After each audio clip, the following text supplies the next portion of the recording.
எல்லாம் வல்ல இறைவனின் பொற்பாதங்களை மனம் மொழி மெய்யால் போற்றி பணிகிறேன். அதிகாலை பிரார்த்தனை வகுப்பிலே கலந்து கொண்டு கடவுள் வாழ்த்தில் தொடங்கி மேருமந்திர பாடல் வரை சிறப்பான நிகழ்வுகளை வழங்கி வரும் அனைத்து பங்களிப்பாளர்கள், பார்வையாளர்கள் மற்றும் நெறியாளர் தொடர் தொகுப்பாளர்கள் அனைவருக்கும் எனது பணிவான வணக்கங்கள். இன்றைய தினம் ஒரு மறைந்து போன சமண பிரிவை பற்றி பார்க்கலாம். அது என்ன மறைந்து போன ஒரு சமண பிரிவு அப்படின்னு சொன்னால், யாப்பனியம் அப்படின்னு சொல்லி ஒரு பிரிவு ஒன்று சமணத்திலே ஒரு 1400 ஆண்டுகள் இருந்து மறைந்து விட்டன அப்படிங்கிற உண்மையை ரொம்ப நீண்ட நெடுங்கள் ஒரு 25 ஆண்டுகளுக்கு முன்னாடி தான் எனக்கு தெரிந்திருந்து. உங்களில் சிலருக்கு தெரிந்திருக்கலாம். நம்முடைய சமண பகவான் எப்போ மகாவீரருக்கு பிற்பாடு சமண மதம் அப்படிங்கிற ஒரு என்டைட்டியாக தனியாக ஒரு மதமாக வரையறுக்க செய்யப்பட்டிருந்த அந்த மதத்தில் பல பிரிவுகள் வருகின்றன. அதில் ஒரு பெரிய பிரிவாக வந்த ஒரு சமண பிரிவு தான் அந்த யாப்பனியம் அப்படிங்கிறது. இது ஆரம்ப காலத்தில் தெரியல, எனக்கு ஃபுல்லாக தெரியல. அடிக்கடி அந்த இதுக்கு போயிட்டு வந்துட்டு இருந்தோம், கர்நாடகா போயிட்டு வந்துட்டு இருக்கும்போது ஒரு 97 98ன்னு நினைக்கிறேன், குந்தாத்திரி அப்படிங்கிற ஒரு மலைக்கு அப்போ தான் ஃபஸ்ட் டைம் வரோம். அது அப்படியே அது தீர்த்தஹள்ளி வரணும். அந்த ஷிமோகாலேருந்து தீர்த்தஹள்ளி ஆகும்ப அந்த பக்கம் வந்தீங்கன்னா குந்தாத்திரி மலைன்னு சொல்லுவாங்க. அங்கே தான் குந்தகுந்தர் வாழ்ந்ததாகவும் மோட்சம் போனதாக ஒரு ஒரு செய்தி இருக்குது. கல்வெட்டு கூட இருக்கிறதாக தெரியப்படும். அது ஒரு ட்ரெக்கிங் மலை தான் அது. அதில் அடிக்கடி நிறைய பேர் வருவாங்க. நிறைய ரெகுலராகவே ட்ரெக்கிங் போகிற ஒரு ஹில்லு தான் அது. அது மேலே போய் பார்த்துட்டு வரேன். அங்கே உள்ள மேலே ஒரு ஜினாலயம் இருக்குது. அது பார்க்குறதுக்கு ரொம்ப அழகாக இருக்கும். அந்த ஜினாலயத்து உள்ளே இருக்கக்கூடிய அந்த மூலவர் எல்லாருமே கொஞ்சம் வித்தியாசமான ஒரு அமைப்பாக தெரிந்தது. ஏன்னா அங்கே கர்நாடகாவுக்குன்னு ஒரு செட்டப் இருந்துக்கிட்டே இருக்கும். அங்கே இருக்கக்கூடிய வடிவங்கள்லாம் ஒவ்வொரு இடத்துல இப்போ ஜெர்சோப்பா போனீங்கன்னா ஒரு மாதிரி இருக்கும். அமர்ந்த நிலையில் கீழே ஒரு உருளை மாதிரி இருக்கும். அதில் அமர்ந்த நிலையில் இருக்கும். அந்த மாதிரி இருக்கும்போது இந்த ஏரியாவில் வரும்போது அது துளு நாடாக நமக்கு தெரிகிறது. துளு அப்படின்னு சொல்லுவாங்க. அந்த நாட்டை சேர்ந்தது. அங்கே அதை பார்த்தோன்னே புரியல என்ன அப்படின்னு சொல்லிட்டு கீழே இப்படி விசாரிக்கும்போது நிறையா பேருக்கு தெரில. அடுத்தது ஷீர்லால் அப்படிங்கிற ஒரு ஏரியாவுக்கு வரும்போது அங்கே கேட்கும்போது தான் சொன்னாங்க, அது ஜப்பானிய அப்படின்னு சொன்னாங்க. ஜப்பானிய பிரிவை சேர்ந்தது அப்படின்னு சொல்லிட்டாங்க அவங்க. ஆக்சுவலாக எனக்கு காதில் விழுந்ததா என்னன்னு தெரியல அந்த நேரத்தில். அதன் பிறகு அந்த யாப்பனியம் அப்படிங்கிறதுக்கு ஜாப்பனியம் அப்படிங்கிற அந்த துளுவில் அந்த மாதிரி எல்லாரும் பேசுவாங்களாம். அது துளு கார்கால அந்த ஏரியா பூரா வராங்கம் இதெல்லாமே துளு நாட்டை சேர்ந்த ஏரியா அது.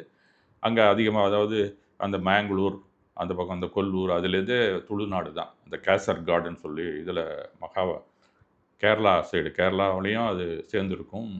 தார்வார் டிஸ்ட்ரிக்கு இதெல்லாமே சேர்ந்தது தான் அது துளுநாடு என்று சொல்லப்படுகிறது. அங்கே இது நல்லா ஃப்ளரிஷாக இருந்திருக்கு ஒரு காலத்தில், கிபி 2ஆம் நூற்றாண்டிலிருந்து அப்படின்னு செய்தி கேள்விப்பட்டேன். அதன் பிறகு ஒரு செய்திகளும் கிடைக்கலாம். அப்போல்லாம் இந்த கூகுளெலாம் நீங்கள் போட்டிங்கன்னா கிடைக்காது. 98லலாம் ஒன்றும் பெரிய செய்திகள் இருக்குது. தமிழ்நாட்டில் இருந்ததா இல்லையானும் ஒரு செய்தியும் கிடைக்கவில்லை. அதன் பிறகு இப்படி இந்த செங்கல்பட்டுல கல்வெட்டுகள் இருக்கின்றன அப்படின்னு சொல்லி ஒரு நூல் ஒரு 4-5 இந்த கொரோனா பீரியடில் தான் ஒரு நூல் ஒன்று கிடச்சிது. அதில் இங்கே யாப்பனியர்கள் வாழ்ந்ததாக செய்தி அதில் வந்திருந்தது. என்னடா யாப்பனியர்கள் இங்கே வந்தாங்களா அப்படின்னு சொல்லி அதில் ஒரு இடம் கூட குறிப்பிடப்பட்டிருந்தது. அது அப்போ எனக்கு தெரியல. அது ஒரு சின்ன ஒரு கிராமம் ஏதோ கீரைப்பாக்கம் அப்படின்னு சொல்லி கீரப்பாக்கம் அப்படின்னு போட்டிருந்தது. தெரியல. அதன் பிறகு ஒரு வாரத்துக்கு ஒரு ஒரு மாதம் இருக்கும்னு நினைக்கிறேன். நம்ம ஸ்ரீதர் தான் பேரணி ஸ்ரீதர் அவர்கள் அந்த இடத்துக்கு நேரடியாக போய் பார்த்தோம் அப்படிங்கிறது மாதிரி ஒரு செய்தியை வெளியிட்டிருந்தால் அகிம்சா வாக்கிலே அதில் பார்த்தேன் நான். சமீபத்தில் சென்ற வாரத்தில் மீண்டும் நம்ம சைதாப்பேட்டையை சேர்ந்த ராஜகுமார் அவர்களும் ஸ்ரீதர் சாரும் பாகுபலி அந்த வாசுகி பாகுபலி மேடமும் அங்கே சென்று வந்ததாக செய்திகளை போட்டிருந்தாங்க. ஃபோன் பண்ணி கேட்டேன் எந்த இடத்துலனா, ஆக்சுவலாக நாங்கள் கூடுவாஞ்சேரியில் நாங்கள் வசிக்கக்கூடிய இடத்துக்கு மிக மிக அருகாமையிலே ஒரு 8 கிலோமீட்டரில் தான் அது இருக்கிறது அப்படின்னு சொல்லி தெரிந்தது. அதை கூகுள் மேப்பில் கூட ஐடென்டிஃபை பண்ணி வைத்திருக்கிறார்கள் அந்த இடத்த. இது கிட்டத்தட்ட ஒரு 7-8 வருஷத்துக்கு முன்னே அதை போய் பார்த்துருக்காங்க யாரோ. அது கூகுள் மேப்பில் அப்போ தான் நம்ம தமிழ்நாட்டில் இருந்ததற்கான ஒரு சாத்தியக்கூறு அங்கே காணப்பட்டது. அதை போய் பார்க்கணும்னு சொல்லிட்டு முந்தா நாள் தான் போயிட்டு வந்தோம். நானும் என்னுடைய மிஸ்ஸஸும் போய் அந்த இடத்த பார்த்துட்டு எப்படி இருக்குன்னு பார்க்கலாம் அப்படின்னு சொல்லி நாங்கள் போயிருந்தோம். ஒரு வித்தியாசமான ஒரு கல்வெட்டு தான் அப்படின்னு சொல்லணும். அது அது கிட்டக்க போய் நம்ம பார்க்கும்போது தெரிஞ்சது அது. யாப்பனியர்கள் அப்படின்னு ஒரு தனியான ஒரு பிரிவு இருந்ததை பற்றி நம்ம செய்திகளை சேகரித்து கொண்டு வந்த காலத்தில் இது கிடைச்சிது. சரி, நம்ம நேராக போய் பார்க்கும்போது தெரிஞ்சதுன்னா அது அந்த ஏரியாவுக்கு குமுழி அப்படின்னு சொல்லி பேர் போட்டிருக்காங்க. குமுழி கிராமம் அப்படின்னு சொல்லி. ஆக்சுவலாக குமுழி கணம் அப்படிங்கிறது யாப்னியரில் ஒரு பிரிவு. எப்படி நம்ம நந்தி கணம், சேன கணம் அப்படின்லாம் நம்ம சொல்கிறோமோ, அந்த மாதிரி அது ஒரு கணம் அப்படின்னு ஒரு துறவியர் சங்கம் எந்த ஏரியாவில் இருக்காங்களோ அவங்களுக்கு தனியான ஒரு பிரிவு கொடுத்து குமுழி கணம் அப்படிங்கிறத முதல்ல யாப்பனிய சங்கத்திலே தோற்றுவித்திருக்கிறார்கள். அந்த குமுழி கணம்ங்கிறதுனால தான் அந்த கிராமத்துக்கு பேரே அதான் வந்திருக்கணும் அப்படிங்கிறது அங்கே சென்றபோது தான் தெரிஞ்சுது. அது ஒரு வித்தியாசமான ஏரியா தான். அது இப்போலாம் கொஞ்சம் கொஞ்சமாக டெவலப் ஆகிட்டு இருக்கு. நீங்கள் போனால் அதை கிட்டத்தட்ட கண்டுபிடிக்கக்கூடிய அளவில் தான் இருக்கிறது. ஒரு பக்கத்தில் கூட ஒரு ரியல் எஸ்டேட் போட்டிருக்காங்க. அந்த காம்பவுண்டுக்குள்ளே சில அது அது சம்மந்தப்பட்ட செய்திகள் அடங்கிய பாறைகள்லாம் கூட அது உள்ளே இருக்குது. அது நம்ம உள்ளே போனோம்னா நம்ம பக்கத்தில் ஒரு சைடில் ஒரு சின்ன இடம் இருக்குது, நீங்கள் போகலான்னு கூட சொன்னாங்க. அதனால் அந்த பக்கமாக உள்ளே போய் பார்த்தோம் நாங்கள். அதோட படங்கள் கூட நாங்கள் எடுத்து போட்டிருந்தேன். இதில் வரும்னு நினைக்கிறேன். அநேகமாக இந்த ஸ்லைட்ஸில் வரும். அது சம்மந்தமாக நீங்கள் எதுவும் காண்டாக்ட் பண்ணி கேட்கணும்னா கூட அங்கேயே போட்டிருந்த அது ஃபோன் நம்பர் இருக்குது.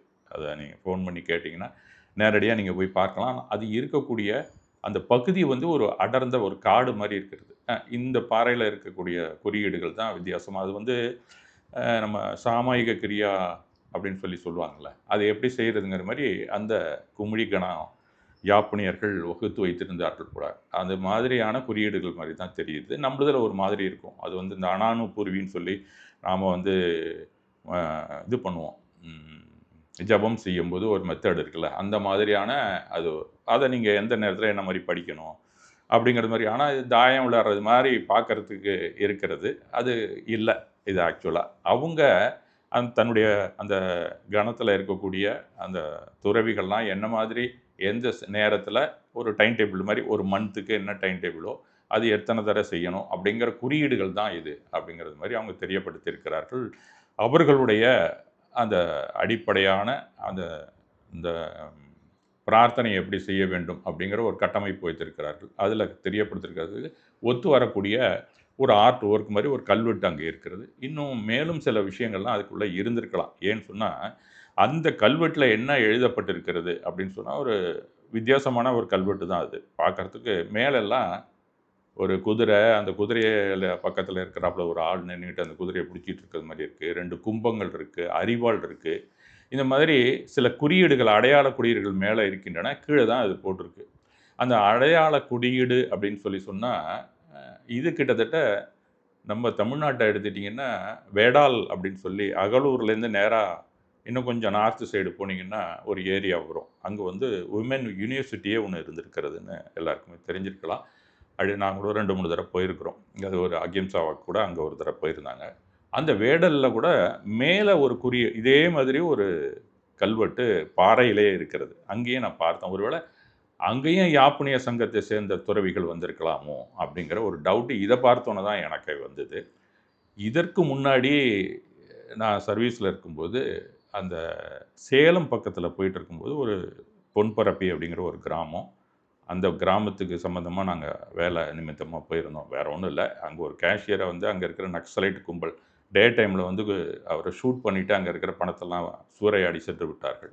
அதற்காக போகும்போது போகிற வழியில் சில கிராமங்கள்லாம் இருந்துச்சு. அப்போ இறங்கி டீ சாப்பிட்டுட்டு இருக்கும்போது இது மாதிரி ஒரு சிலை கிட்டத்தட்ட ஆரகலூரோ வீரகனூரோ தெரியல, இதுக்கு இடையிலே இருந்தது. அதுக்கப்புறம் நாங்கள் தெரியல அது என்னென்னு. நான் ஏதோ நடுகள் அப்படின்னு சொல்லி பார்த்துட்டு நான் போயிட்டேன். இது அப்போ தமிழ்நாட்டில் பல இடங்களில் இது மாதிரி இருக்கலாம். இப்படி ஏதாவது ஒரு குறியீடை நீங்கள் பார்த்தீங்கன்னா தமிழ்நாட்டில் அந்த யாப்புனிய சங்கம் இருந்திருக்கிறது அப்படிங்கிறதுக்கான ஒரு அத்தாட்சியை நாம் தேர்வு செய்யலாம். அதனால தான் இதை படம் போட்டு உங்களுக்கு காமிச்சிருக்கேன். அது ஒரு வித்தியாசமான ஒரு பிரிவு அப்படிங்கிறத நாம் ஒரு சுருக்கமான ஒரு இதில் நாம் தெரிஞ்சுக்கலாம். இந்த கல்வெட்டில் வேறு என்ன போட்டிருக்குன்னா யாப்புனிய சங்கத்தின் குமிழி கணத்தை குமிழி அப்படின்னு தான் சொல்கிறாங்க. ஏன்னா கன்னடத்தில் குமிழின்னு தான் சொல்லுவாங்க. அதை குமிழி கணத்தை சேர்ந்த மகாவீர குருவின் சீடரான அகர அமர முதல குரு என்பவர் கீரைப்பாக்கத்திற்கு வடக்கே தேச வல்லப ஜினாலயம் அப்படின்னு ஒரு சமண கோயிலை கட்டியதற்கான செய்தி கிரந்தத்தில் எழுதியிருக்கிறார்கள். அதில் கிரந்த எழுத்துன்னு சொல்லுவாங்கள்ல, அதில் தான் அது எழுதப்பட்டிருக்கிறது. இந்த சங்கத்தை சேர்ந்த உறுப்பினர்களுக்கு, துறவிகளுக்கு அந்த மேலே இருக்கிற குறியீடு எல்லாமே என்ன அப்படின்னு சொல்லி நீங்கள் பார்த்தீங்கன்னா, அந்த அந்த பகுதியில் வாழ்ந்த அந்த இவங்க தான் அதை போட்டிருக்காங்க. அந்த மர்ச்சன்ட்ஸ்லாம் சேர்ந்து தான் இந்த கொடையை செய்ததாக, உணவளிப்பதற்கான ஏற்பாடுகளை செய்ததாக குறியீடு தான் அதில் இருக்கிறது. நம்ம அது அங்கே போனீங்கன்னா பார்க்கலாம். அதை கல்வெட்டு அப்படிங்கிற ஒரு தனியாக ஆர்கியாலஜியல் பிரிவில் கூட நம்பர்லாம் கொடுத்துருக்காங்க. ஏஆர்இ 22 1934-35லேயே அந்த கிரந்தா அப்படின்னு சொல்லி அந்த பிரிவிலே போட்டிருக்கதை நான் சைட்டில் ஒரு தடவை பார்த்தேன். அதன் பிறகு தான் இதை கன்ஃபார்ம் ஆச்சு. இது இப்போ யாப்பனிய சமண பிரிவு அதை சேர்ந்த ஒரு இடம்னு சொல்லி. இது கொஞ்சம் கரடு முரடான ஒரு காட்டு பகுதியில் தான் இருக்குது. இது வந்து ஆக்சுவலாக ஒரு புறம்போக்கு நத்தம் புறம்போக்காக இருக்கலான்னு நினைக்கிறேன். இல்லைன்னா இதையும் அந்த பிளாட்டு சேர்த்து போட்டிருப்பாங்க. அந்த இடத்த மட்டும் நீங்களாக விட்டுட்டு போட்டிருக்காங்க அந்த பிளாட்டை.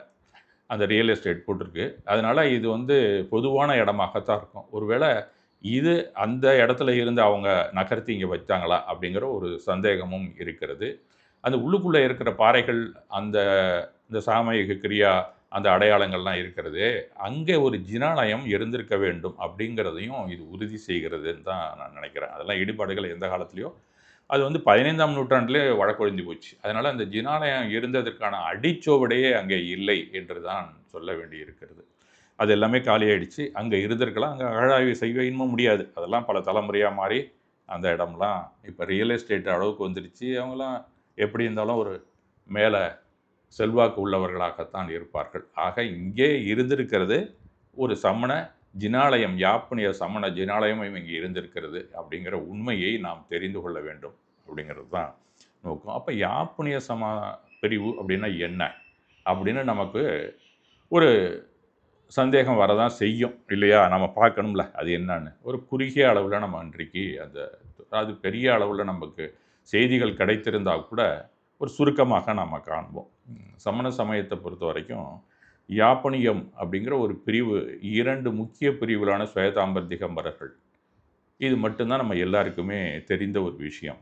ஆனால் தென்னிந்திய பகுதிகளில், அதாவது அந்த துளுவ நாடு அப்படின்னு சொல்லக்கூடிய கர்நாடகா, அந்த விந்திய மலைக்கு கீழே இருக்கக்கூடிய அந்த வெஸ்டர்ன் காட்ஸ் இருக்குல்ல, அந்த பக்கம் இருக்கக்கூடிய பகுதியில் தான் அதிகமாக இந்த யாப்பனியர்கள் இருந்திருக்கிறார்கள். அது துவக்கப்பட்டது எங்கங்கிறதுக்கு சரியான காரணம் தெரியலனா கூட கிபி 2ஆம் நூற்றாண்டுலேருந்து 15ஆம் நூற்றாண்டு கிட்டத்தட்ட 1400 ஆண்டுகள் யாப்பனியம் அப்படின்னு செல்வாக்கு மிகுந்த ஒரு பிரிவு இயங்கி கொண்டு வந்திருக்கிறது அப்படிங்கிற செய்தியை நாம் தெரிந்து கொள்ளலாம்.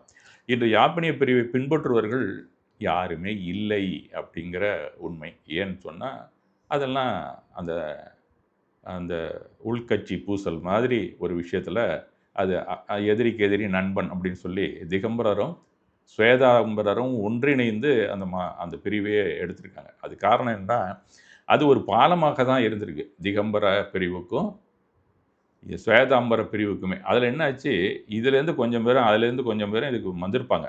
ஏன்னா அது அதனுடைய சரித்திரத்தை படிக்கும்போது அப்படி என்னுடைய ஆராய்ச்சியில் தோன்றியதை தான் சொல்கிறேன். அதில் குறிப்பிடலை, ஏன்னா அதெல்லாம் குறிப்புகள் வராது. அதில் 2 பேரும் வந்தோன்னே இவங்களுடைய அந்த பின்பற்றுபவர்கள் குறைய குறைய இவங்க 2 பேருமே அவங்க எல்லாமே போலி சாமியார், அந்த மாதிரி ஒரு பிரிவே கிடையாதுன்னு பிரச்சாரம் பண்ணி 15ஆம் நூற்றாண்டை முழுக்க முழுக்க அதில் இருந்தவங்க துறவிகள் எல்லாமே செல்லைகனாக எடுத்துக்கிட்டு போய் சேர்ந்துட்டாங்க. அந்த பிரிவில் இருந்தவங்களாம் மீண்டும் அந்தந்த பிரிவுகளிலே இணைந்து விட்டதாக சரித்திரம் கூறுகிறது. இது அந்த காலத்திலே நடந்திருக்கக்கூடிய ஒரு உள்நாட்டு அந்த ஒரு மதத்தில் உட்பூசல்னால வந்த ஒரு செயல்பாடு அப்படிங்கிறத நாம் தெரிந்து கொள்ள, இதெல்லாம் வருங்காலத்தில் வரக்கூடாது. அதுக்காக தான் இதெல்லாம் நாம் தெரிந்து கொள்ள வேண்டிய ஒரு உண்மையான, ஏன்னா ரொம்ப மோஸ்ட் ஃப்ளெக்சிபிள் அண்டு அது என்ன சொல்லப்போனால் ரிஃபார்மிங் ஆட்டிடியூடு உள்ள ஒரு யாப்புனியம் அப்படிங்கிறது நமக்கு இந்த காலத்தில் மிக மிக தேவை. இங்கே இருக்கிறது கூட பெரும்பாலும் யாப்புனியத்தை கடைபிடிக்கக்கூடிய அளவில் தான் திகம்பரம் கூட இருக்கிறதோ அப்படிங்கிறது மாதிரி இருக்குது. அதை நம்ம படிக்கும்போது, ஏன்னா ஒரிஜினலாக இருக்கக்கூடிய அந்த திகம்பரம் அப்படிங்கிற நூல்களையும் அதில் இருக்கிறது மாதிரி நாம் முழுக்க முழுக்க வாழலை தமிழகத்தை பொறுத்த வரைக்கும். அதனால் நிறையா பேர் இதுலேருந்து இப்போ மறுபடியும் நம்ம திகம்பரத்துக்கு வந்திருக்கலாமோ அப்படிங்கிற தனிப்பட்ட என்னுடைய கருத்து தான். இது முழுக்க முழுக்க சரியா இருக்கும்னு சொல்ல முடியாது. அதை நீங்க ஏற்றுக்கொள்ள வேண்டும் அப்படிங்கிற ஒரு கருத்து திணிப்பும் இல்லை. அது நம்ம அந்த பக்கம் யோசிக்கலாங்கிறது தான் என்னுடையது. அந்த திகம்பர, சுவேதாம்பர பிரிவுகளின் குறிப்புகளுக்கு மிக மிக காலதாமதாக இயற்றப்பட்டது அப்படிங்கிறதுனால, இவற்றின் மீது அதிக நம்பிக்கையை நாம வைக்க முடியாமல் போய்விட்டது அப்படின்னு தான் சொல்லணும். ஆக யாப்பனியம் அப்படிங்கிற அந்த மதம் ஒரு லாஸ்ட் செக்ட் ஆஃப் ஜெயினிசம் அப்படின்னு தான் சொல்ல தோன்றுகிறது. அதாவது மறைந்து போன சமண பிரிவு தான் அது அப்படிங்கிறது தான் நாம் இப்போ தெரிந்து கொள்ள வேண்டிய உண்மை. டாக்டர் சாகர்மல் ஜெயின் அப்படிங்கிறவர் 1932ல் எழுதியிருக்கிறார். அவர் நவீன கால அறிஞர் தான் அவர். அது மேலும் தல்லக் மல்வாலியா அப்படிங்கிற 2 பேரும் கிபி 82லே சிவபூதி அப்படிங்கிற ஒரு முனிவரால் அந்த சுவேதாம்பர நூல்களில் குறிப்பிடப்பட்டுள்ள போட்டிக் அப்படின்னு ஒரு பிரிவு, அதில் போட்டிக்குங்கிறது அதில் ஒரு பிரிவு அந்த திகம்பரத்தில் அந்த காலத்தில் இருந்திருக்கு, இப்பயும் இருக்குது. அந்த உறுப்பினர்களே உண்மையில் யாப்பனியர்கள் அப்படிங்கிற கருத்தை தெரிவித்துள்ளார். அவங்க தான் முத இந்த யாப்பனிய பிரிவுக்கு காரணமாக இருந்திருக்கிறார்கள் அப்படின்னு சொல்லப்படுகிறது. அந்த சிவபூதி அப்படிங்கிறவர் தான் இதுக்கு அடித்தளம் அன்றே இட்டிருக்கிறார். எப்போ கிபி 2ஆம் நூற்றாண்டில். அப்புறம் கொஞ்சம் கொஞ்சமாக அது ஃப்ளரிஷ் ஆகிறதுக்கு 7, 9க்கு அப்புறம் தான் ஓரளவு நிறையா அது பரவலாக வந்து தமிழ்நாட்டுக்கும் வந்திருக்கிறது அப்படிங்கிற உண்மையை நாம் அந்த குமிழிகணம் அப்படிங்கிற அந்த கீரைப்பாக்கத்துக்கிட்ட இருக்கக்கூடிய அந்த ஸ்டோன் இன்ஸ்கிரிப்ஷனை பார்க்கும்போது தான் நமக்கு தெரிகிறது. அது கிரந்த எழுத்து வேறு. அதனால் எல்லாருக்கும் படிக்கவும் முடியாது. அது ஸ்பெஷலிஸ்ட்டு தான் படிக்க முடியும். இந்த போட்டிக் அப்படிங்கிற அந்த திகம்பரத்துக்கான ஒரு மாற்று பெயராக பயன்படுத்தப்பட்டதால் பெரும்பாலான சுவேதாம்பர துறவிகளாலும் ரத்தன் சந்திர ஜெயின் அப்படிங்கிறவர் திகம்பர அறிஞர்களாலும் இந்த விளக்கம் ஏற்றுக்கொள்ளப்படவில்லை அப்படிங்கிறது தான் இன்னொரு பக்கம் அவரே எழுதியிருக்கிறார் தன்னுடைய நூலிலே அப்படின்னு தான் சொல்லணும். இந்த யாப்பனியர்களுடைய கொள்கைகள், செயல்பாடுகள் அப்படின்னு சொல்லி நம்ம பார்த்தா, யாப்பனியர்கள் சுவேதாம்பர், திகம்பர் ஆகிய இரு பிரிவுகளின் முக்கிய தத்துவங்களை எடுத்துக்கொண்டு அவற்றை தங்கள் வாழ்வியல் பழக்க வழக்கங்களில் இணைத்து கொண்டனர் அப்படிங்கிறது தான் நன்றாக தெரிகிறது. அவர்களுடைய அந்த கோட்பாடு ஒரு மதம்னு இருந்ததுன்னா ஒரு தத்துவம் இருக்கும். அது கருத்தளவிலே நாம் எல்லாரும் ஏற்றுக்கொண்டால் யாரோ ஒரு பகவான் மாதிரி ஒரு ஞானியர் எடுத்துக்கூடிய கருத்துக்களை தான் நாம் வந்து ஒரு மதத்திற்கு தத்துவங்களாக நாம் எடுத்துக்கொள்வோம். அப்போ மகாவீரன் தத்துவங்களில் பல பிரிவுகள் இருக்கின்றன இன்னைக்கு. அந்த மாதிரி அவருடைய தத்துவங்களை எடுத்துக்கொண்டு ஒரு கோட்பாடு அப்படிங்கிறது தனியாக ஒரு டாக்டரின் அப்படின்னு சொல்லி ஒரு சட்டத்திட்டத்தை வகுப்பார்கள். அந்த மாதிரி நமக்கு திகம்பரத்தில் இருந்திருக்கு, சுவேதாம்பரத்தில் இருந்திருக்கு. அந்த மாதிரி ஒரு கோட்பாடு வகுத்து வந்தவர்கள் தான் அந்த யாப்பனியர்கள் அப்படிங்கிற ஒரு மரபு. அதில் கோட்பாடு வகுக்கும்போது இந்த இரண்டிலையுமே உள்ள ஒரு நெறிமுறைகளையும் பழக்க வழக்கங்களையும் துறவிகருக்கான ஒழுக்கத்துக்கும் இல்லறத்தவார ஒழுக்கத்திற்கும் கலந்து ஒரு புதிய கோட்பாடை உருவாக்கி அதை அந்த நெறியாகவும் தனிநபருக்கான அந்த இல்லறத்தார்களோ இல்லை தனிநபருக்கான ஒழுக்கத்தையும் வரையறை செய்திருக்கு. ஒரு அருமையான கோட்பாடாக தான் தெரியாது படிக்கிறதுக்கு. இப்போ நம்ம சொல்கிறதுக்கு ரொம்ப நேரம் ஆகும்.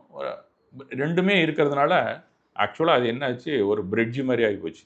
2 பிரிவுகளுக்கும் ஒரு பிரிட்ஜு மாதிரி ஆனோன்னா இதில் இருக்கிறவங்களும் அதில் இருக்கிறவங்களும் நிறைய பேர் இந்த பிரிவுக்கு வர ஆரம்பித்து விட்டார்கள். ஏன்னா வேறு மதத்துக்கு போக முடியல அவங்களால. இதே பிரிவில் ஒரு நெகிழ்வுத்தன்மை இருந்ததுனால நிறைய பேர் இந்த பக்கம் வர ஆரம்பிச்சிட்டாங்க. இதில் வந்து பத்ரபாகு சரிதா அப்படிங்கிற ஒரு நூலில் கூட ஒரு திகம்பர பட்டாரகர் ரத்ன நந்தி அப்படிங்கிறவர் கூட இதை குறிப்பிட்டிருக்கிறார். இதில் வந்து யாப்புனிய துறவிகள் எல்லாருமே திகம்பர தோற்றத்தில் இருந்தாங்களாம். நியூடாக தான் இருந்திருக்கிறாங்க. அவங்க எல்லாருமே நிர்வாண கோலத்தில் இருக்கிறாங்க. ஆனால் ஒழுக்க முறைகள் எல்லாமே ஸ்வேதாம்பர ஒழுக்க முறைகளும் அதில் உள்ள கோட்பாடுகளும் நிறையவே இதில் பாதிப்பை ஏற்படுத்தியிருக்கிறது அப்படின்னு சொல்லி ஒரு ரத்ன நந்தி அப்படிங்கிற ஒரு பட்டாரகர் குறிப்பிட்டிருக்கார். அப்போ யாப்பனியர்கள் திகம்பர்களைப் போலவே உடைகள் எதுவும் வரையறுக்கப்படாத தீர்த்தங்கரர்களின் சிலையை வழிபட்டாங்க. அப்போ நியூடாக தான் நிர்வாண கோலத்தில் தான் தீர்த்தங்கரர்களை அவர்கள் வழிபட்டிருக்கிறார். நான் அமர்ந்த நிலையை விட காயோ சர்க்கத்தில் இருக்கக்கூடிய அந்த சிலைகள் தான் அவங்களுடைய ஆலயங்களில் நிறையா இருந்து இன்றைக்கு இடிபாடுகளில் கிடைத்திருக்கின்றன. அது எல்லாமே அமர்ந்த நிலையில் 1, 2 தான் இருக்குது. பாக்கி எல்லாமே காய சர்க்கணம்னு சொல்லக்கூடிய நின்ற நிலையில் அந்த நிர்வாண கோலத்தில் இருக்கக்கூடிய சிலைகள் தான் அவங்களுடைய ஆலயங்களில் இருந்திருக்கிறது என்பதும் தெரிகிறது. ஆனால் விதிவிலக்கான சூழ்நிலையிலே துறவிகள் ஆடைய அணிய அவர்களை அனுமதித்திருக்கிறார்கள் அப்படிங்கிறதும் அதில் குறிப்பு வருது. ஏன்னா ரொம்ப உடல்நிலை சரியில்லை, இப்போ அவங்களால ரொம்ப உடம்பு ஹீட் ஆகிடுச்சு, அந்த பைல்ஸு, ஃபிஸ்டுலான்னு சொல்லுவாங்கள்ல, மூல, பௌத்திரம் இந்த மாதிரியான நோய்கள் வந்த நேரத்தில் அதிக குளிர் பிரதேசத்தில் இருந்தால் அவங்க போர்வைகளை உபயோகித்து கொள்ளலாம் அப்படிங்கிறது மாதிரி. அந்த அவங்க பாடி டெம்பரேச்சர் சுற்றி இருக்கக்கூடியதை அவங்களால தாங்க முடியலைன்னா அந்த நேரத்தில் மட்டும் அவங்க உபயோகித்து கொள்ளலாம் அப்படிங்கிற ஒரு ரிலாக்ஸேஷன் அதில் கொடுத்துட்டு இருந்திருக்காங்க. அது வந்து இந்த 2 பிரிவில் முழுக்கவும் போட்டுக்கல, போடாமையும் இருக்கலன்னா அவங்க 2 பேருக்கும் கொஞ்சம் பிடிக்கலைங்கிறது நன்றாக தெரியாது. அது ஒரு உண்மையிலேயே ஒரு தேவையான ஒரு விஷயந்தான் நான் கருதுகிறேன். ஏன்னு சொன்னால் பாண்டிச்சேரியில் ஒரு 10 இல்லை ஒரு 20 ஆண்டுகளுக்கு முன்னாடி 2011 அங்கே போகும்போது ஒரு நிர்வாண துறவியை தான் நான் பார்க்க போயிருந்தேன். அவர் ஏசி ரூமில் தான் இருந்தார். அப்போ இதில் என்ன, அப்போ அதை போர்வையை போத்திக்க கூடாதுன்னு சொல்கிறதுல நான் அது வந்து வித்தியாசமாக சொல்லலை. இருந்தாலும் இந்த மாதிரியான சில ரிலாக்ஸேஷன் அதில் இருந்தால் மக்களுமே அதை ஒரு மாதிரி பார்க்க மாட்டாங்க. அதை அவங்களும் சாதாரணமாக டேக் இட் ஈஸின்னு போயிடுவாங்க. அதை அதனால் அவங்களுக்கு சொல்கிறது ஒன்று, நடக்கிறது ஒன்றுங்கும்போது தான் இந்த மாதிரி சில கோளாறுகள், குளறுபடிகள், எதை ஏற்கிறது, எதை ஏற்காமல் இப்போல்லாம் நவடேஸ் இருக்கக்கூடிய இந்த யங்ஸ்டர்ஸ் பார்த்திங்கன்னா ரொம்ப நுணுக்கமாக சில டாக்டரின் அந்த கருத்துகள், இந்த தத்துவங்கள் எல்லாம் ஆராய்ச்சி பண்ணக்கூடிய அறிவு பெற்றிருக்கிறார்கள்ங்கிறது தான் உண்மை. அவங்கெல்லாம் இதை விட்டு வெளியில் வந்துடுவாங்க அந்த மாதிரிலாம் இருந்தால். அதனால் இது மாதிரி ஒரு ரிலாக்ஸேஷன் இருந்தால் கூட நல்லது தான் அப்படிங்கிறது அந்த யாப்புநேயர்கள் அதனால் அப்போவே யோசனை பண்ணி தான் அதெல்லாம் வகுத்திருக்கிறார்கள் என்று தான் சொல்லலாம். அதே சமயத்தில் வேறு சில விஷயங்களும் அவர்கள் நிறைய இப்போ இருக்கக்கூடிய இல்லறத்தார்களுக்கு என்ன ரிலாக்ஸேஷன் கொடுக்கணுமோ, ஏன்னா இல்லறத்தார்கள் எல்லாருமே மோட்சத்துக்கு போகலாம் அப்படிங்கிற ஒரு செய்தி அதில் ஒரு ஆச்சரியமாக இருந்துச்சு எனக்கு படிக்கும்போது. ஒரு 5 இயர்ஸ் அந்த புராண பிரிவில் தான் அதை படித்தேன் நான். அதில் வந்து பண்டிட் நூதராம் பிரேமி அப்படிங்கிறது கூட டாக்டர் சாகர்மால் ஜெயின் இவங்க வந்து இந்த நூலில் பல பாடங்கள் திகம்பர பாரம்பரியனுக்கு முரணாக இருப்பதாகவும் அந்த சுவேதாம்பர பிரிவிலேருந்து சில விஷயங்களை அதிகமாகவும் எடுத்துக்கொண்டு இரண்டையும் இணைத்து தான் மிக அழகாக கட்டமைத்திருக்கிறார்கள். அதனாலேயே அது அழிக்கப்பட்டிருக்கிறது. அந்த எதிரிக்கு எதிரி நண்பன் சொல்லுவாங்கள்ல, அந்த மாதிரி ஒரு பொலிட்டிக்கல் பிஹேவியர் தான் அது அழிஞ்சிருக்கணும்னு நான் நினைக்கிறேன். ஏன்னா நாங்களாம் கொஞ்சம் பொலிட்டிக்கல் பீப்புள் தான். அதை பார்க்கும்போது அப்படி. ஏன்னா நவடேஸ் நம்ம பார்க்குறோம், மேலே இருக்கிற குருமார்களுக்கெல்லாம் கீழே இருக்கிற அந்த அந்த ஃபாலோயர்ஸ் குறைய இந்த மாதிரிலாம் திங்க் பண்ணுவாங்க. அது சமதாபாவங்கிறதும் அந்த நேரத்தில் எங்கே இருக்குன்னு தெரியல. பரவாயில்ல.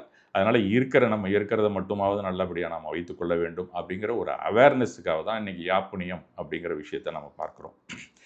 அந்த சமண பிரிவு 2ஆம் நூற்றாண்டு அல்லது 15ஆம் நூற்றாண்டு வரை தென்னிந்தியாவில் குறிப்பாக எடுத்துக்கிட்டால் கர்நாடகா மற்றும் மகாராஷ்டிரா பகுதியிலே செல்வாக்கு பெற்று விளங்கியது அப்படின்னு தெரிகிறது. இந்த பிரிவு திகம்பரர்களின் வெளிப்புற தோற்றத்தையும் சுவேதாம்பரர்களின் தத்துவ கொள்கைகளிலும் ஒருங்கிணைத்ததால் இவ்விரு பிரிவுகளுக்கும் இடையே ஒரு பாலமாக விளங்கியது அப்படிங்கிறது தான் முக்கியமான கருத்து.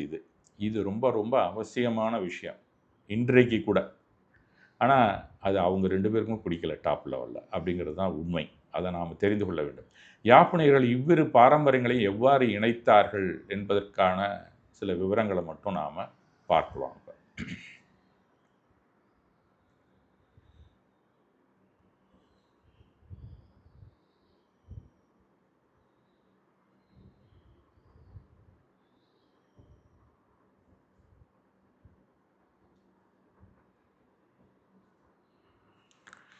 முதல்ல வெளிப்புற தோற்றம், அந்த சடங்குகள் விஷயத்தில் ஆடையின்மை அப்படிங்கிற ஒரு விஷயத்தை அவங்க யாப்பனிய துறவிகள் திகம்பரர்களைப் போலவே ஆடையின்றி நிர்கிரந்தர்கள் அப்படின்னு சொல்லுவாங்க. அந்த மாதிரி வாழ்ந்துள்ளார்கள். பயன்பாட்டு பொருள் அவர் கையில் என்ன வச்சுப்பாங்கன்னா, மயில் தொகையிலான பிச்சியும் வச்சுருப்பாங்க. அந்த கமண்டலமும் அவங்க கையில் இருந்திருக்கிறது அப்படிங்கிறது ஒரு விஷயம். அதில் குறிப்புகள். உணவு முறையை பொறுத்த வரைக்கும் திகம்பர துறவிகளைப் போல தங்களுடைய 2 கைகளையும் ஏந்தி அதில் உணவை பெற்று உண்டனர். இப்போ நம்மள்ட்ட இருக்கக்கூடிய ப்ராக்டிஸ் இதுதான்.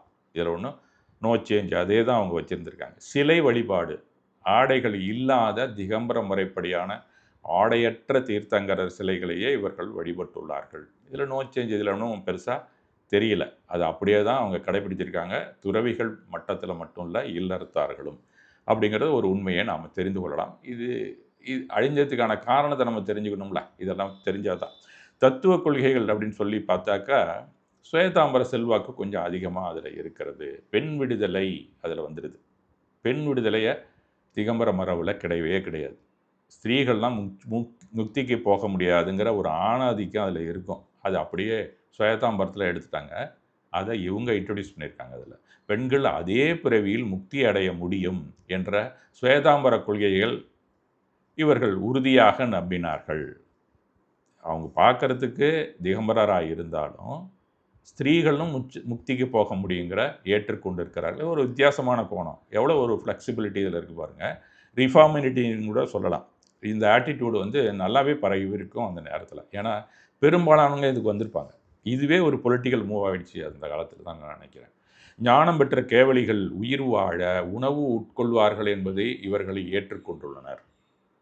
அந்த கேவல பகவான் அதுக்கப்புறம் உணவு உண்ண மாட்டாங்கங்கிற விஷயங்கள்லாம் இவங்க கொஞ்சம் ரிலாக்ஸ் பண்ணி மாற்றி அந்த மாதிரி கொஸ்டின்ஸ், கிராஸ் கொஸ்டின்ஸ் நிறையா வர வர ஆமாம் சாப்பிட்ருக்கலாம். ஏன்னா உடல் இருக்கு அவங்களுக்கு, அது வரைக்கும் அவங்க சாப்பிட்டு தான் ஆகணும் அப்படிங்கிற அந்த அறிவியல் கேள்விகளுக்காக இதையும் அவர்கள் ஏற்றுக்கொண்டிருக்கிறார்கள்.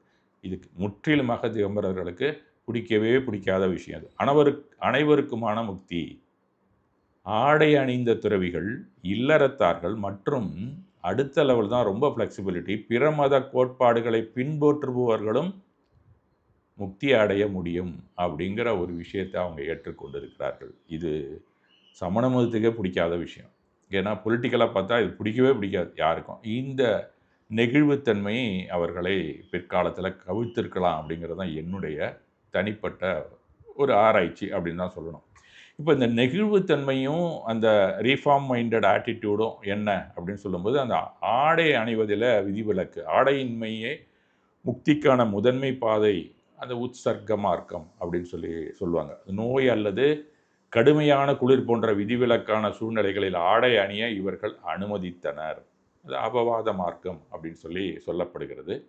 அது கல்விக்கூடங்கள் ஸ்வேதாம்பர பிரிவினரை போலவே இவர்கள் பரிவிஷன் பண்டிகைகளை போத கல்பசூத்திரத்தை படிக்கிற வழக்கத்தை, திகம்பர மாதிரி முனிவர்களாக இருந்தாலும் கல்பசூத்திரத்தை இவங்க படிச்சிருக்கிற வழக்கத்தை வைத்திருந்திருக்காங்க. ஆகமகம் பயில உபாதான் அப்படிங்கிற ஒரு முறை, அதை பற்றி நம்ம டீட்டெயிலாக பார்க்க வேண்டாம். அது பின்ன எப்போயாவது ஒரு நேரத்தில், அது ரொம்ப நேரம் ஆகும் அதை நம்ம பார்க்க ஆரம்பிச்சோம்னா. அடுத்தது நம்ம புனித நூல்கள் மற்றும் இலக்கியங்கள் அப்படிங்கிற அந்த பங்களிப்பு அப்படின்னு பார்த்தா, திகம்பரர்கள் ஆகமங்கள் அழிந்து விட்டதாக நம்பிய போது யாப்புனியர்கள் ஸ்வேதாம்பர ஆகமங்களையே அவங்க என்னென்ன தசவைகாலிக சூத்திரம் அப்படின்னு ஒன்று இருந்திருக்கு, ஆவஷ்யக் சூத்திரம், இதெல்லாம் அவங்கள்ட்ட இருக்குது. அந்த சூத்திரங்கள்லாம் திகம்பர மொழிவில் இல்லை. அதை இவங்க அடாப்ட் பண்ணியிருக்காங்க, புனித நூல்களாக பயன்படுத்தி உள்ளார்கள் அப்படிங்கிற உண்மையை நாம் தெரிந்து கொள்ள வேண்டும். இப்போ நவீன ஆய்வுகளின்படி தற்போது திகம்பர பிரிவினரால் போற்றப்படும் பகவதி ஆராதனை அப்படிங்கிற தத்துவார்த்த சூத்திரம் போன்ற பல முக்கியமான நூல்கள் யாப்பனிய துறவிகளால் இயற்றப்பட்டிருக்க வேண்டும் அப்படிங்கிற ஒரு வாதம் எல்லா இடத்துலையுமே 2 பேருமே ஒற்றுக்கொள்கிறார்கள். இந்த தத்துவார்த்த சூத்திரம் உமாசுவாமி கூட ஒரு யாப்புனிய துறவியாக இருந்திருக்கலாம் அப்படிங்கிறது ஒரு வலுவான கருத்துக்கள்லாம் பல நூல்கள் இருக்கின்றன. ஆனால் நாம் இப்போ அதை ஏற்றுக்கொள்ளக்கூடிய அந்த மாதிரி ஒரு சூழ்நிலையிலே இல்லை என்று தான் சொல்ல வேண்டும். சுருக்கமாக கூறினால், யாப்பனியர்கள் தோற்றத்தில் திகம்பரர் கோலத்தில் இருந்தாலும் கொள்கையில் ஸ்வேதாம்பரர்களாக இருந்து சுமார் 1400 ஆண்டுகள் இரு பிரிவுகளையும் இணைக்கும் ஒரு தனித்துவமான சமண பாரம்பரியமாக திகழ்ந்தார்கள் அப்படிங்கிறத நாம் தெரிந்து கொள்ள வேண்டிய முக்கியமான உண்மை. எந்தெந்த பகுதியில் அவங்க செல்வாக்காக இருந்திருக்காங்க அப்படிங்கிறதும் நாம் தெரிந்து கொள்ள வேண்டிய அவசியம். இதில் வந்து முக்கியமாக பார்த்தாக்கா, இவங்க எல்லாமே 2ஆம் நூற்றாண்டு 15ஆம் நூற்றாண்டு வரை அந்த துளு நாடு அப்படின்னு நம்ம இந்தியாவில் பாரத தேசத்தில் வரையறுத்திருக்கலாம், அங்கே தான் அதிகமாக அவர்கள் வாழ்ந்திருக்கிறார்கள் அப்படின்னு பார்க்கலாம். இப்போ யாப்பனியர்கள் பிரதானமாக வட கர்நாடகா, தென் மகாராஷ்டிரா பகுதிகளில் இருந்திருக்கிறாங்க அப்படின்னு சொல்லுவாங்க. தார்வார் மாவட்டம் அப்படின்னு சொன்னார். அந்த தார்வார் டிஸ்ட்ரிக்ட்டு, பெல்காம் டிஸ்ட்ரிக்ட்டு, பீஜப்பூர், குல்பர்கா, தும்கூர் அந்த ஏரியாவில், அந்த தீர்த்தஹள்ளியிலேருந்து அந்த பக்கம் நீங்கள் அப்படியே உடுப்பி, மேங்களூர் அந்த சைடு போனீங்கன்னா அது பூரா இருந்திருக்கிறாங்க அப்படிங்கிறது தான் நன்றாக தெரிகிறது. இப்பயும் சில கோயில்களுக்கெல்லாம் போனீங்கன்னா இதேமாரி சிற்பங்கள் திகம்பர கோயில்கள்லேயே இருக்கிறது. அதெல்லாமே யாப்புனியர்கள் கையாண்ட அந்த சிற்பங்கள் தான் கர்நாடகாவில் இருந்து கொண்டிருக்கிறது. இப்பகுதியை ஆண்ட கடம்பர், இந்த கடம்பர்கள்ங்கிறது கன்னட தேசத்தில் இருக்க கடம்பர்களுக்கும் முருகனுக்கும் நிறைய இது உண்டு, தொடர்பு உண்டுங்கிறது உங்களுக்கு தெரியும். கடம்ப மரம் அப்படிங்கிறது அவங்க அந்த ஏரியாவில் அதிகமாக இருக்கக்கூடிய அது ஒரு மூலிகை அதிகமாக உள்ள வியாதிக்கு குணமளிக்கக்கூடிய இலைகளையும் தழைகளையும் கொண்ட ஒரு நல்ல ஒரு மரம். அந்த கடம்பர்கள் ஆண்ட மன்னர்களும் ராஷ்டிரகூடர் அப்படிங்கிற சாளுக்கிய மன்னர்கள் தான் யாப்பனியர்களுக்கு தாராளமாக நிலங்களையும் கிராமங்களையும் மானியங்களாக வழங்கியதாக நமக்கு செய்திகள் அதிகமாக பதியப்பட்டிருக்கிறதை நம்ம பார்க்கலாம். யாப்பனிய பிரிவுக்கு ஆதரவளித்த மாமன்னர்கள் அப்படின்னு சொல்லி பார்த்தா அவங்க எல்லாருமே அந்த கடம்ப மன்னர்களாகவும் ராஷ்டிரகூடர்களாக தான் இருக்கிறாங்க அப்படிங்கிற உண்மையை நாம் தெரிந்து கொள்ள முடிகிறது. இதில் கடம்ப மன்னர்கள் அப்படின்னு சொல்லி பார்த்தா மிருகேசவர்மன் அப்படிங்கிறவர் 5ஆம் நூற்றாண்டு இருந்திருக்காரு. ரவிவர்மன் அப்படிங்கிறவரும் அடுத்தது வந்திருக்காரு. அவர் 5, 6 2துலேயும் கலந்துக்கிட்டே இருந்திருக்காரு. தேவவர்மன் அப்படிங்கிற ஒரு கடம்ப அரசன் இருந்திருக்கலாம். ராஷ்டிரகூட மன்னர்கள் இப்போ இந்த பக்கம் வந்தாங்கல்ல, ஃபுல்லாக நிறையா இங்கே கோயில் கட்டியிருக்கிறாங்க. அதெல்லாம் முக்கால் பகுதி பாஸ் ரிலீஃபாக இருக்கும். புடைப்பு சிற்பமாக இருக்கக்கூடியது தான் ராஷ்டிரகூட மன்னர்கள். அது அது அருமையான கோயில்கள் அமைப்புகள்லாம் நம்ம பக்கத்தில் இந்த வேசரா அப்படிங்கிற விமான அமைப்பை கூட இந்த ராஷ்டிரகூட மன்னர்கள் தான் உருவாக்கியது. அதில் பிரபுத வர்ஷன் அப்படிங்கிற ஒரு ராஷ்டிரகூட மன்னர் இந்த யாப்பனிய துறவி அர்க்க கீர்த்தியின் தலைமையில் இருந்த ஒரு கோயிலுக்கு நன்கொடைகளை வழங்கினார்னு கல்வெட்டே இருக்கிறதாக செய்திகள் உள்ளன. அடுத்தது சாளுக்கிய வம்ச மன்னர்கள். அதில் அம்மா 2, தைலபதேவர், சத்தையா தேவா 2 அப்படின்னு 2வது. முதல்ல ஒருத்தன் இருந்திருப்பார், அடுத்த ஒரு மன்னர் வந்ததுன்னா 2ன்னு கொடுத்துருவாங்க. 2ஆம் அவன் கோவா கடம்ப மன்னர் அந்த சாளுக்கிய அந்த மன்னர்களை ஆண்ட பகுதியில் யாப்பனிய துறவிகளுக்கு புகழ்ந்து பாடியதோடு அவர்களுக்கு கோவிலை பராமரிக்க மானியம் வழங்கியுள்ளார்கள் அப்படிங்கிற செய்தியெல்லாம் கல்வெட்டாகவும் இப்போ இன்றைக்கும் கவர்மெண்ட் கெசட்டில் அது இருந்து கொண்டு தான். பிற்கால ஆட்சியர்கள்னு பார்த்தா அப்புறம் வேறு ஜெயகேசி அப்படிங்கிறவர் கூட நாகர் ஜெயினத்திற்கு தனியார் நிலங்களை வழங்கினார்கள் அப்படிங்கிற செய்திகளும் அதிலே இருக்கின்றன.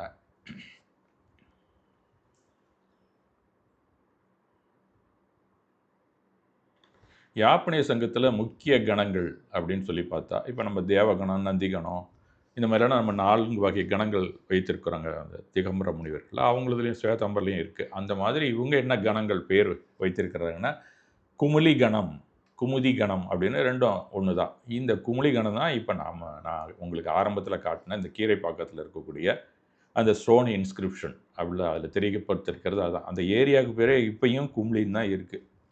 அங்கே இருக்கிறதே கும்ளி. அங்கே ஒரு ஏரி இருக்குது.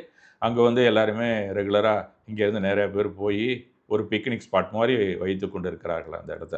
அது பக்கத்தில் தான் இந்த ஸ்டோன் இன்ஸ்கிரிப்ஷன் இருக்கிறது. அதை நாங்கள் முதல்ல பிக்னிக்காக போனோம். இப்போ நேரடியாக அதை போய் பார்க்கக்கூடிய ஒரு வாய்ப்பை ஸ்ரீதர்களும் நம்ம வாசிகி மேடம், ராஜ்குமார் சார் ஏற்படுத்தி கொடுத்தார்கள். அவர்களுக்கு நன்றி. அந்த குமுளி கணம் இங்கே வாழ்ந்திருக்கிறது. அப்புறம் மதுவ கணம், கண்டூர் அல்லது கானூர் கணம், புன்னாக விருட்ச மூல கணம் அப்படின்னதுனா வந்தியூர கணம், இதெல்லாம் அந்தந்த பிரதேசத்துக்கு உள்ள பேரையே வச்சிருக்கிறார்கள். கரைய கணம் அது ஒரு ஏரியா. நந்தி கச்சம், இப்போ நந்தி கணம் அப்படிங்கிறது கச்சம் கணம் இதெல்லாம் அந்த கரஞ்சான்னு ஒரு நார்த் இந்தியாவில் இருக்குது, மகாராஷ்டிராவுக்கு பக்கத்தில் இருக்குதுன்னு நினைக்கிறேன். அங்கே போனீங்கன்னா 3 கணங்களையும் அவங்கவுங்களுக்கும் தனியான பட்டாரங்கள் இருக்கக்கூடிய அந்த மடங்களை நீங்கள் அங்கே பார்க்கலாம். மயிலாபான் வையா அப்படிங்கிற ஒரு ஏரியா, அதெல்லாம் ஒரு ஏரியா வைஸ் அதுக்கு பேர் அவங்க கணங்களாக குறித்திருக்கிறார்கள்.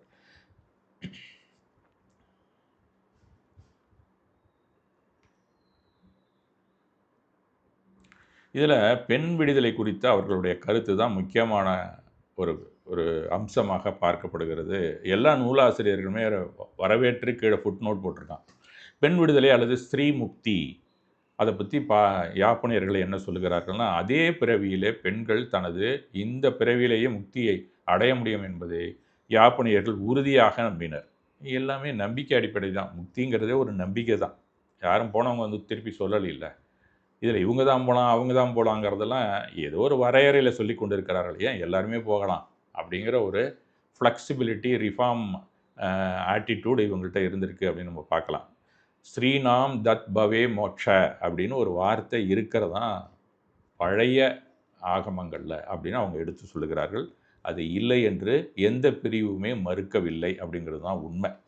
ஸ்வேதாம்பர இதில் அவங்க எடுத்துக்கொண்டு இருக்கிறாங்க, இந்த பிறவிலேயே முக்தியை அடைய முடியும் அப்படின்னு ஸ்வேதாம்பரர்கள் நன்றாக நம்பி அதை அதே அந்த ஸ்ரீ ஸ்ரீநாம் தத்பவே மோட்ச அப்படிங்கிறத அவங்க குறிப்பிடுகிறார்கள்.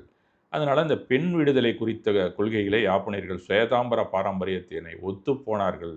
ஆனால் பெண்கள் அதே பிறவியில் முக்தி அடைய முடியாது அப்படின்னு தான் திகம்பரர்கள் கருத்தை வைக்கிறார்கள் அப்படின்னு தான் சொல்லப்படுகிறது. அதுக்கு காரணமான இலக்கிய சான்றுகள் எல்லாம் அவங்க அளிக்கிறார்கள். இலக்கிய நூல்கள்லாம் கூட அதை பற்றிய குறிப்புகள் வருகின்றன அப்படின்னு தான் சொல்லப்படுகிறது. துறவரத்தில் உள்ள சாமானியர்கள், யாப்பனியர்கள், பெண்கள் துறவுகள், இல்லறத்தார்கள், மேலும் சாதாரண மக்கள், பெரும் சாதாரண கர்நாடகா பகுதியில் இருக்கக்கூடிய நீண்ட காலம் செல்வாக்கு பெற்றிருக்கிறதுக்கு இது ஒரு காரணமாக அமைந்தது. ஏன்னா இல்லறத்தார்களும் போகலாம், பிற மதத்தில் இருக்கிறவங்க ஜைனிசத்தை ஃபாலோ பண்ணால் கூட போகலாம். அது அது ஒரு முக்கியமான பாயிண்ட். அதில் பிற மதத்தில் இருக்கிறவங்க அப்படியே போக முடியாது. அவங்க அந்த மதத்திலே இருந்து கொண்டு நம்மளுடைய அந்த நெறிமுறைகளை அவங்க கடைபிடித்தாலும் போகலாம் அப்படின்னு அவங்க அந்த காலத்திலேயே எல்லாருக்குமே பிரச்சாரம் செய்திருக்கிறார்கள். அதனால் சுருக்கமாக சொன்னால் யாப்பனியர்கள் பெண்களும் ஆண்களுக்கு நிகராக ஆன்மீக உயர்நிலை அடைந்து அதே பிறவியில் வீடு பேறு பெற தகுதியுடையவர்கள் அப்படிங்கிற கொள்கையை கொண்டிருந்தார்கள் அப்படிங்கிற உண்மையை நாம் தெரிந்து கொள்ள வேண்டும். நம்ம கூட பெண்மையா மாறிக்கலாம் அப்படின்னு நிறைய பெண்களுக்கு இப்பயே தோண ஆரம்பிச்சிருக்குன்னு நான் நினைக்கிறேன். ஏன்னா தத்துவார்த்த சூத்திரம் அப்படிங்கிற அந்த அருமையான ஒரு தத்துவ நூல் சமண மதத்தின் இரு முக்கியமாக இந்த நூல் திகம்பர மற்றும் ஸ்வேதாம்பர இரு பிரிவினராலும் உரிமை கோரப்பட்டாலும் இதன் ஆசிரியர் உமாசுவாமி உண்மையில் யாப்பனிய சங்கத்தை சேர்ந்தவராக இருந்திருக்கலாம் என்று நவீன அறிஞர்கள் நம்புகிறார்கள். நிறைய பேர் கமெண்ட்டு எழுதியிருக்கிறாங்க. ஒரு 4 நூல்களில் அது குறிப்புகள் இருக்கின்றன. அதெல்லாம் அதில் தெரியப்படுத்தவில்லை. அவ்வளோதான். இதுக்கு அடுத்ததாக நம்ம பார்த்தோம்னா யட்ச எச்சியர் வழிபாடு. இது ஒரு முக்கியமான ஒரு விஷயமாக நம்ம பார்க்கலாம். இது யாப்பனியர்கள் அதில் சொல்லியிருக்கிறாங்க. அதில் யாப்பனியர்கள் என்ன சொல்கிறாங்கன்னா, அதுலேயும் ஒரு நெகிழ்வுத்தன்மை. யாப்பனியர்கள் தங்களின் மத விதிகளில் ஒருவித சீர்திருத்த மனப்பான்மையை கொண்டிருந்ததுனால யட்ச எச்சியர் வழிபாடுகளை அவர்கள் எல்லா இடத்துலையுமே பரப்பி இருக்கிறார்கள். மத நம்பிக்கைக்கு அவர்கள் வழங்கிய சிறு சலுகைகளின் ஒரு பகுதியாகவே எச்சிய வழிபாடு அவர்களே அறிமுகப்படுத்தப்பட்டது. அப்போ நம்மள்கிட்ட இங்கே இருக்கிறது திகம்பர பிரிவுலையும் இருந்து கொண்டு இருக்கிறது. அப்படின்னா ஒருவேளை நாமெல்லாம் அந்த காலத்தில் யாப்பனியர்களை நாம் ஃபாலோ பண்ணியிருக்கலாங்கிறதுக்கு இது ஒரு எடுத்துக்காட்டாக நாம் வைத்துக்கொள்ளலாம். இதுக்கெல்லாம் ப்ரூஃப் கொடுக்க முடியாது. இதெல்லாம் ஒரு ஆராய்ச்சியில் ஒரு அனுமானத்தில் தான் சொல்லலாம் நம்ம. அடுத்தபடியாக பார்த்தா கர்நாடக பகுதிகளே யாப்பனிய பிரிவின் செல்வாக்குகள் சுமார் 1400 நீடித்திருந்ததற்கு காரணமும் இந்த வழிபாட்டு முறையை ஏற்றுக்கொண்டது தான். அதனால தான் இப்போ அங்கே போனீங்கன்னா உம்புஜமோ சிம்மனகத்தையோ நீங்கள் எங்கே போனாலும் யட்சியர்கள் வழிபாடு பரவலாக வலுவாக இன்றைக்கும் இருந்து கொண்டிருப்பதற்கு காரணம் யாப்பனியர்கள் தான் அப்படின்னு நாம் தெரிந்து கொள்ளலாம்.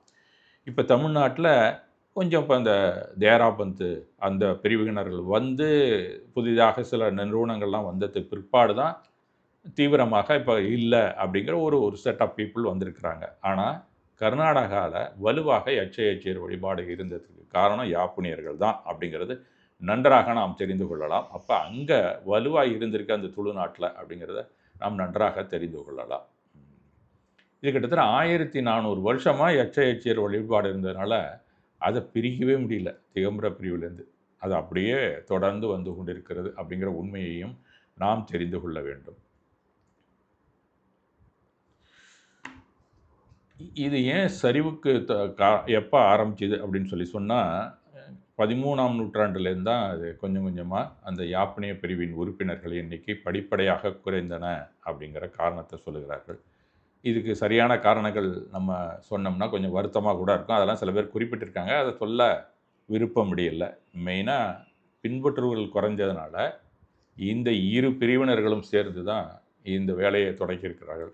இந்த யாப்பனிய துறவிகள் அனைவருமே போலி சாமியார்கள் தான் இவங்க பிரச்சாரம் பண்ணியிருக்காங்க சில நூற்றாண்டுகள்.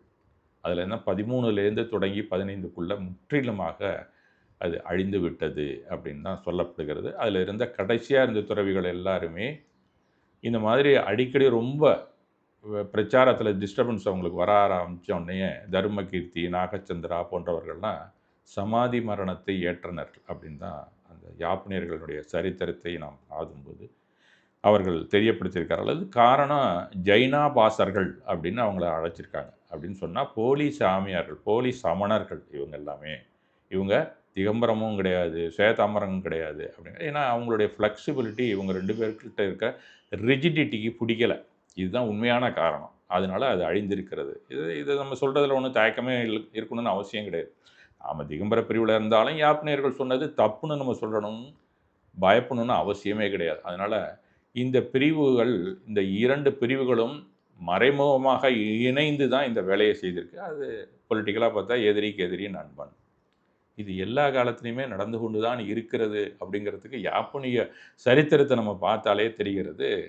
2 பேரும் அடிச்சுப்பாங்க.